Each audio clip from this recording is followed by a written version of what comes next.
Lanjut, yang yang kedua, sortir data tersebut, pilih yang disukai. Jadi dari kita membuat daftar apa saja yang kita sukai, untuk ini khusus untuk produknya. Nah, setelah kita membuat list, kita mensortir apa saja yang benar-benar yang kita pilih dan sampai benar-benar menjadi pilihan kita untuk menjadi sebuah produk itu. Terus tentukan bahasa yang akan digunakan dalam bisnis online Anda. Tergantung, kalau kalian menggunakan untuk internasional berarti kita harus menggunakan bahasa Inggris. Kalau untuk nasional berarti kita harus menggunakan bahasa Indonesia, seperti itu. Terus lanjutkan riset produk yang akan dijual sesuai dengan topik bisnis yang Anda tentukan. Yang terakhir, lebih spesifik juga bisa lebih baik. Selanjutnya ada riset atau riset pasar. Ada 5 pertanyaan yang mungkin sebagai awalan kalian untuk melakukan riset pasar, yaitu kapan mulai, modal dan kemungkinan hasil yang didapat, siapa calon pelanggannya, siapa calon pesaingnya, masalah apa yang mungkin akan dihadapi, dan cara menyelesaikan masalah tersebut.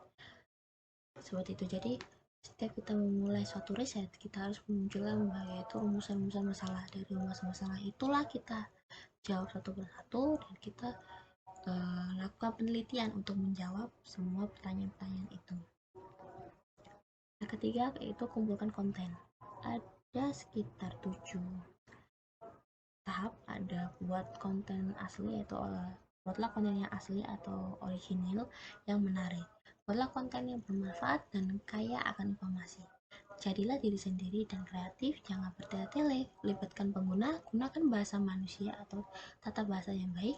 Dan yang terakhir, update website secara berkala. Jadi dalam penggunaan konten, kita harus menyesuaikan dengan tren-tren saat ini. Jadi kita nggak boleh gaptek. Kalau kita gaptek sedikit, kita pun akan kalah saing dengan pesaing-pesaing kita. Jadi seperti itu, intinya seperti itu. Dan lebih mengutamakan dalam membuat suatu konten, lebih baik kita membuat secara orisinil, tidak meniru orang lain, dan menjadilah diri sendiri. Selanjutnya, membeli nama domain. Ada 5 tahapan, yaitu pilih nama yang sesuai, fitur-fitur yang sesuai, terus pastikan semuanya itu simple dan mudah diingat. Terus hindari penggunaan angka dan tanda hubung. Yang terakhir, jangan menggunakan nama domain yang berbau sara, karena kalau berbau sara ini bisa kena ada sanksi khusus hukumnya sendiri. Jadi jangan sampai menggunakan itu ya guys. Yang terakhir, bukan yang terakhir, selanjutnya beli atau tentukan server hosting. Ini sebenarnya ada sekitar 7 kalau enggak 8. Yang pertama space, terus ada SO ini ada Linux, Unix, web server dan lain-lain. Terus ini ada web server ini atau OPS atau IIS.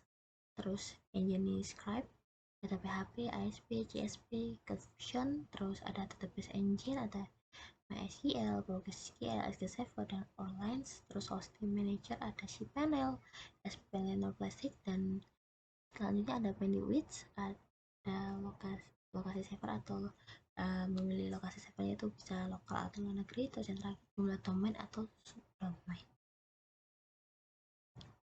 Selanjutnya ada web design dan programming. Ini ada sekitar ini dari A sampai H. Yang pertama, buat logical user flow, terus informasi penting tentang bisnis Anda, terus informasi kontak dan navigasi yang mudah, keamanan integritas dengan sosial media, mendukung mobile application, terus ada AVK untuk tanya jawabnya, sesinya Q&A-nya itu, terus posting yang baik, terus jangan terlalu banyak fitur yang tidak perlu. Jadi dalam pemrograman suatu website atau aplikasi, lebih mengutamakan apa saja yang kita perlukan, jangan masuk ke fitur-fitur yang tidak perlu, karena kalau terlalu banyak fitur-fitur yang tidak perlu, takutnya malah membuang dan tidak akan terpakai. Jadi kita bisa meminimalisir sendiri. Yang terakhir yaitu promosikan website atau sistem Anda. Promosinya ini ada tahapan yang bisa melalui web forum, menggunakan media video seperti YouTube, Instagram, TikTok, terus tukar link, membuat newsletter, feed atau RES feed, terus melalui kartu nama, terus ada SEO di Google atau search engine lainnya, yaitu Yahoo, Bing, dan lain-lain. Terus yang terakhir memanfaatkan situs jejaring sosial. Yang terakhir membuat backlink. Yang kita terakhir ini yaitu membahas cakupan materi ITE nomor 11 tahun 2008. Ini sebenarnya ada cakupan materi dari hukum-hukum ITE ini.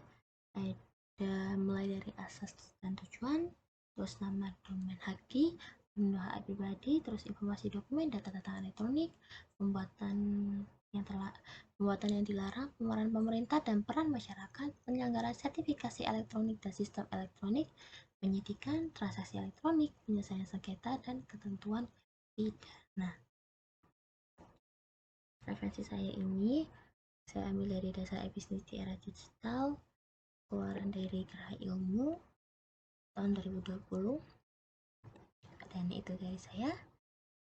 Mohon maaf kalau misalnya masih ada kurang jelas atau penyampaian saya masih kurang. Saya mohon maaf sebesar-besarnya, dan terima kasih sudah menyaksikan video ini. Sekian dari saya, terima kasih.